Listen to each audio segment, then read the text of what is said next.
Okay, this next section is called Questions, Questions, Questions. A major part of any interview is the questions that you're going to be asked by the interviewer, and you've got to be well prepared. Now, most people know the plain vanilla questions or have an idea of the plain vanilla questions you're going to be asked, like you're going to be asked skill-based questions. They're going to be probing whether the skills you already have are the skills necessary to do the job that they're looking to employ you for. So you're going to be asked that. You're going to be asked all sorts of the usual HRE questions, like how well do you get on with people? Tell me about when you last had a setback. How did you recover from it? How do you work well in a team? All those things, all those kind of mom and pop questions. Now, our resources section has every single question you're going to be asked, by the way, with good answers. But also be aware of a couple of things. First thing is, you're going to be asked some kind of weird questions sometimes, like, if you were an animal, what type of animal would you be? Oh, and I mean, that's such a daft question, but it's asked for a reason.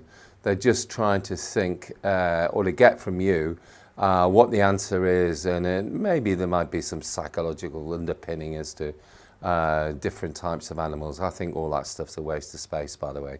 But here's something that is definitely going to happen. They're going to ask you a couple of trick questions. A big one asked by many organisations is, would you lie for the organisation? The answer is, of course, absolutely not under any circumstances. Now, there's going to be 3 or 4 trick questions that experienced interviewers use. You've got to be used to getting those complete left field questions. The resources section has all of the answers in there. And there's something else as well, though. Most people always get a question that they don't know the answer to, and they can go into freeze mode. Now, what I say is, you've taken a pen, you've taken a piece of paper in, you've got a pad. When somebody asks you a question that you've never been asked before, then what you do, just say, actually, that's a really good question. I haven't been asked that question before. Could you just repeat it to me? Then you can write down the question. That's giving you a bit more time to think. Think about it, right? Now, and if you don't have the answer or a pretty reasonable answer, just say, do you know what?